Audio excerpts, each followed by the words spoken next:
Hello, my name is Urvi Kaul and I'm starting graduate school this fall at the University of Connecticut. Hello, my name is Brittany Clark and I am currently a student at Georgia Southern University in Savannah.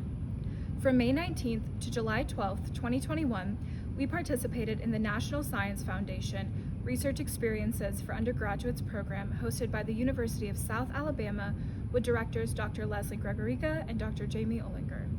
We conducted research on human skeletal remains recovered from two tombs called Unar I and Unar II, which date to the Umanar period in southeastern Arabia.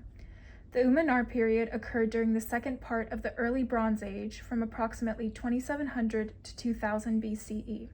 The tombs are located in the Emirate of Ras Al Khaimah in the United Arab Emirates, or UAE. The Umanar period brought with it a shift to a more sedentary way of life, or the practice of living in one place for a long time. This major change was due to the development of oasis agriculture.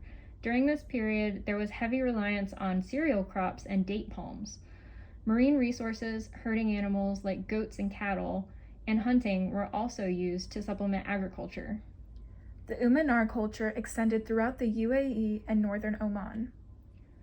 Umanar tombs contain hundreds of human skeletons that over time became commingled, meaning that individual bodies were not interred separately in regard to social status, but were instead placed together as a group. Following decomposition, their skeletons were pushed aside and became mixed together over time as later individuals were interred. This has been theorized as a way to promote social equality throughout the community. Brittany and I focused on the survivorship of individuals interred in both tombs. We first assessed whether stillborn individuals were allowed to be interred in the tombs alongside older infants and adults, and then looked for signs of cribra orbitalia. Cribra orbitalia refers to skeletal lesions in the eye orbit that can indicate nutritional deficiencies or some other stress these individuals experienced as children. We hypothesized that tomb Unar I would have a higher proportion of individuals with active cribra orbitalia and a higher proportion of stillborn infants interred. This is due to an increased reliance on agriculture and sedentary lifestyles towards the end of the Umanar period, leading to a decrease in overall health and nutrition. To assess the presence of stillborn infants in both tombs, we looked at micro-CT scans of infant bones. Micro-CT refers to a kind of three-dimension image that can reveal the microscopic structures of bone. This technology enabled us to evaluate bacterial bioerosion, which is the process of bacteria breaking down the structures within bone during the decomposition process. Infant bones that do not have evidence of bacterial bioerosion in their bone scans are considered stillborn because they did not survive long enough outside of the womb to breastfeed, a process which provides them with bacteria within their guts causing bioerosion after death. Using these micro-CT images, we can determine the presence and extent of bioerosion without having to damage the bone to create microscopic slides like in previous methods.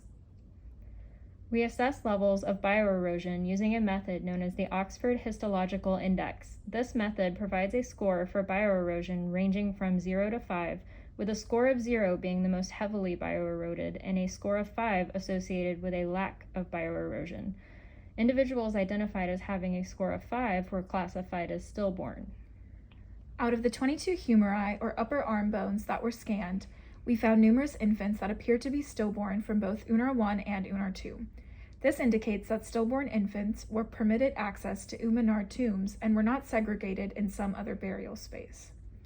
There was no statistically significant difference in the degree of bioerosion observed between the tombs, and there were also no differences in the proportion of stillborn infants to live births.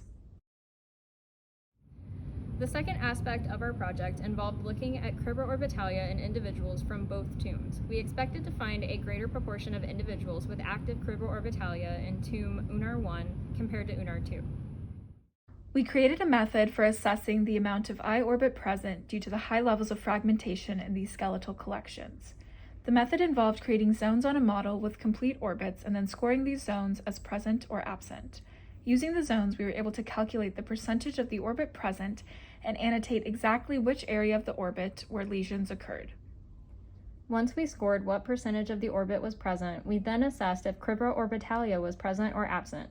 When lesions were present, we scored them for both the severity of the lesion as well as the degree of healing present, if any.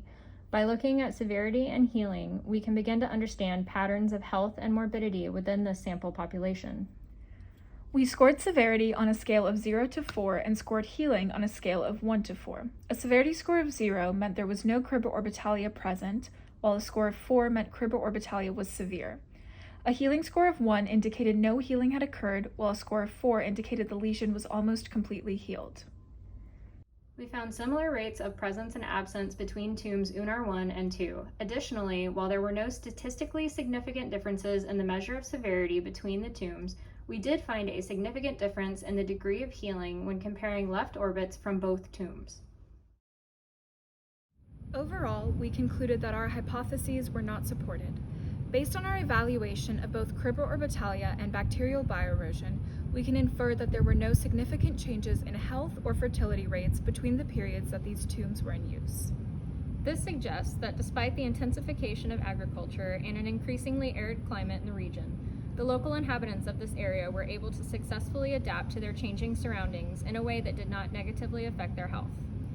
We would like to thank the National Science Foundation for funding our research and the Ras Al Khaimah Department of Antiquities and Museums for permission to study the remains for our project. We would also like to thank Drs. Dwayne Bucco and Sharon DeWitt for their consultations, as well as Drs. Leslie Gregorica and Jamie Ollinger for their wonderful leadership throughout our project.